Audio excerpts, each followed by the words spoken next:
Got the best camera angle here. Okay, so we're here live in Gothenburg. I thought to do a quick live stream for those who are interested in how the competition is going in Gothenburg at the World Masters. And I think a couple of things to address, and one of it is just getting here to Gothenburg.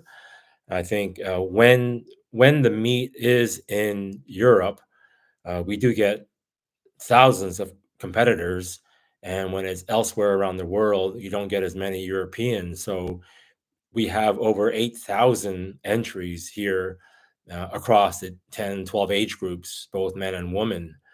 Now the first thing I want to address is the city of Gothenburg, and I'm staying at the city center, and I'm really impressed with some of the facilities that Gothenburg offers. They have like six full size football pitches in AstroTurf, open. There's no gate. There's no padlock. There's no turnstile. Open to the public anytime to use. And there are great facilities here to encourage athletics and sports.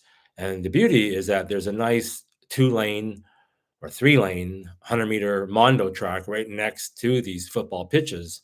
So it's quite interesting to see.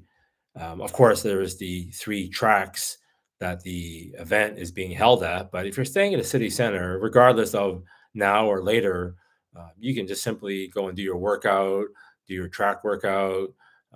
It's really encourages people and Scandinavia in general to be really fit and active. So I like that. Now I think, without further ado, I think the biggest complaint about the games is the scheduling. Now, I know we have, 12 age groups, 2 genders, 8,000 athletes, and it's spread across 3 stadiums. 2 are close by. One is the Ullevi, the big one they use for, football games and concerts. But that's not the main stadium. The main stadium is a bit further south, and the big Oliva is only used for like 4 days for the 800 meters. Everything else is on the other 2 stadiums, and one of them is quite far, Björlanda. Forgive me on the pronunciation, but otherwise, the event is held at 3 tracks, and the main stadium is very good because it has an indoor facility, indoor warm-up area, a 4 lane indoor 200-meter track, some straightaways, some blocks, bathrooms, toilets, washrooms, water, little um, little shops, little stands to buy stuff. So that's kind of nice to get the environment there. And the weather has just turned here in Gothenburg. It's now 16 degrees and rain. And yesterday in Berlanda, it was really, really windy because that's in an open field. They were getting winds of -4 on the home stretch. So I feel sorry for those who ran their 400 yesterday. Now, the event is a bit split up. We have like 50 and under at Berlanda yesterday for the 400-meter heats. Tomorrow is my 400, M60 and above, which will be at the main stadium. So a little bit crazy scheduling. I'm not sure the logic behind it. Probably has to do with costs and the rentals. Probably that they can't go into the night. A lot of these things don't go past 3 or 4 or 5 in the afternoon. But it is what it is. We're here and making the best of it. Getting around is very easy in Gothenburg. We do have good tram system, hop on, hop off. There are good shuttles that gets you from the 2 stadiums or 3 stadiums, and I think it's been well organized. Just other than the schedule, I think everyone can agree that the meet is super well organized. So thank you to the LOC for hosting this meet. Now, just one last thing I want to talk about is the competition itself. I won't get into race details yet. That will save that for the very end.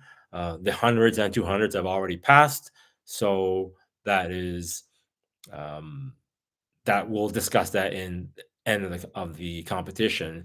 But I do want to talk about the call room. Now, They are running the meet early. You have to get to the call room 30 minutes before, not 20, 30 minutes before, and they can run up to 10 minutes early. So it's really a 20-minute call room as opposed to first call, last call. This is 30 minutes, show up, check your bib, check your spikes, and check your uniform, and you're ready to run. So just get there 30 minutes before the your race time that's on the official app. Now, the thing is, the IAAF, which is now World Athletics, they have changed the rules now so that it's only 3 rounds maximum for sprints for WMA, right? So it's only top 24 make it to the semifinals. It used to be 4 rounds. Back in the days, it was 4 rounds, and often you have your quarters and semis on the same day, 8 hours apart. It was not uncommon to have 4 races in 3 days for the 400 or 200, but now it's only 3 rounds for the sprints and top 24. So you got to be at a really good level to get there. And just to understand what that means, when you have 10 heats, like my race in the 200 a few days ago, it was only the top two winners or qualifiers plus the four fastest losers or the fastest non-automatic qualifiers. So it's two big Q and four little Qs, and that's for 10 heats. When you have 11 heats, only the winner advances and 13 fastest times. And we've had a couple of 11 heat um, races here. So the level is really strong. You really got to be in shape and ready to run and run well and advance. And I'll get into the details after the meet is over. So that's it. I just want to give a quick update on how things are going here in Gothenburg. It is what it is. The weather's bad. It's raining, but training and living in the UK, this is summer for me, right? I'm not phased out by the weather. It's we're all wearing spikes. Chance of slipping is pretty rare, and yeah, let's do it. So I'm going to sign off now. I'll see you in a couple of days. Follow me on Facebook is probably the best place to see all the updates, and we'll see you soon. Thanks, everybody. Thanks for all the kind words and wishes on Facebook, and we will see you soon.